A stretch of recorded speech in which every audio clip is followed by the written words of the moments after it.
राधिका बरसाने वारी की जय। राधे राधे। माघ मास महात्म्य अध्याय 29 और 30। माघ मास के अंतिम 2 अध्यायों में सुव्रत के चरित्र की कथा कही गई है। वशिष्ठ जी कहते हैं, सुव्रत का चरित्र का प्रसंग सुनने से सभी प्रकार के पापों का नाश हो जाता है और जीवन में क्या करना चाहिए इसकी बुद्धि मिलती है। प्राचीन काल में नर्मदा के किनारे एक गांव बसा था, जिसमें सभी वेद पाठी धार्मिक विद्वान ब्राह्मण रहा करते थे। उसी गांव में सूरत नाम का एक ब्राह्मण रहता था।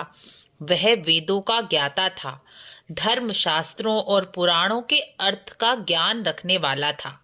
वेदों के अंगों का अभ्यास करके उस ब्राह्मण ने तर्कशास्त्र, ज्योतिष शास्त्र, गज विद्या, अश्व विद्या, 64 कलाएं, मंत्र शास्त्र, सांख्य शास्त्र, योग शास्त्र और भी बहुत सारी विद्याएं सीखी। उसने अनेक देशों की भाषाएं और लिपियां भी सीखी। उसने यह सब बहुत धन कमाने के लिए सीखा। इसलिए लोभवश उसने अपने गुरुओं को, जिसने यह विद्याएं उन्हें सिखाई, उन्हें गुरु दक्षिणा भी नहीं दी। धन के लोभ के कारण उसने अपनी विद्याओं से बहुत धन कमाया और अधर्म के कार्य करके भी धन कमाने लगा। उसकी धन कमाने की इच्छा इतनी ज्यादा प्रबल थी कि वह अधर्म के कार्य भी करने लगा, ना करने योग्य कार्य भी करता। कन्या, गाय, तिल, चावल, रस, मदिरा तक जैसी वस्तुओं को भी उसने बेचा।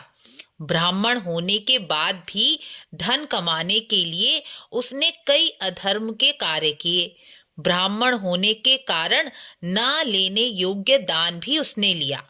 चांडाल, शमशानवासी, वेश्याओं और अधर्म का व्यापार करने वाले, जैसे मांसाहार, शराब, मदिरा का व्यापार करने वालों से भी उसने दान लिया और इसी तरह उसने 1,00,000 स्वर्ण मुद्राएं कमा ली। इसी धन को कमाते कमाते वृद्धावस्था आ गई और ब्राह्मण का शरीर कमजोर और इंद्रियां शिथिल हो गईं।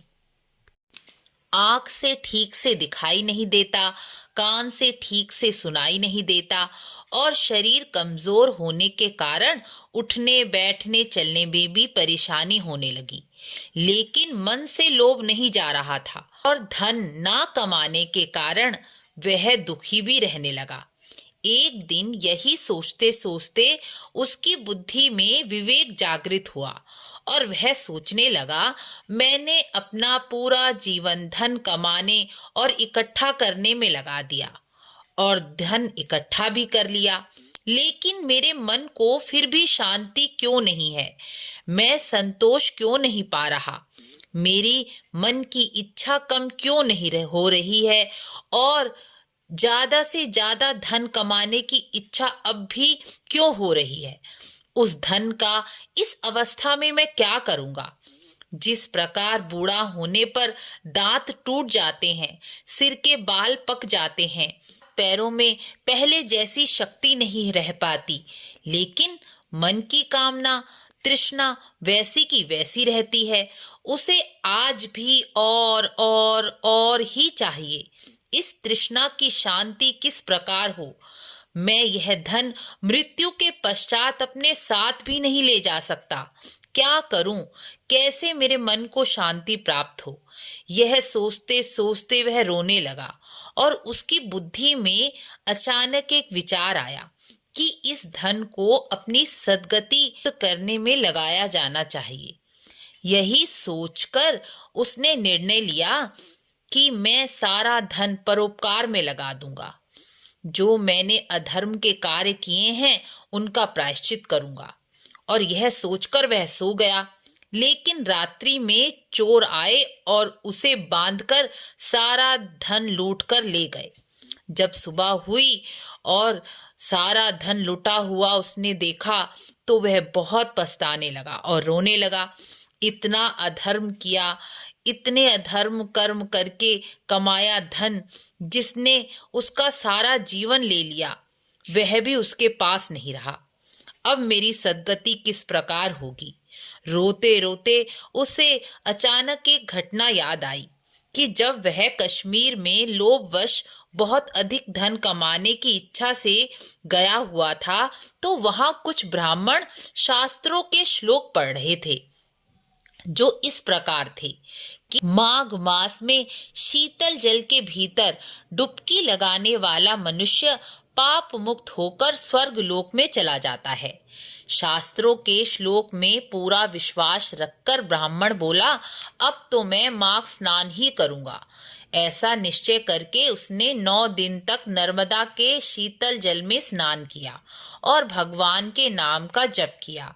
10वें दिन नर्मदा में डुबकी लगाकर वह बाहर आया तो ठंड से पीड़ित होने के कारण कुछ ही देर में वह मृत्यु को प्राप्त हो गया।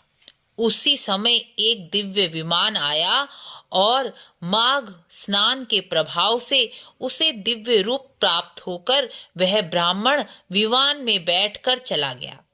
1 मनवंतर तक वह दिव्य लोक में सुख भोग कर पृथ्वी पर दोबारा ब्राह्मण के रूप में उत्पन्न हुआ। फिर उसने प्रयाग में स्नान कर ब्रह्मलोक को प्राप्त किया।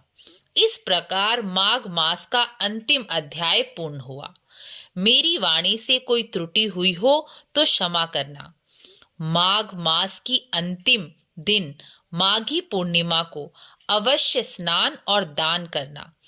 अपने स्नान और दान करके अपने जीवन को सार्थक बनाना। वीडियो अच्छी लगी हो तो लाइक और शेयर जरूर करना।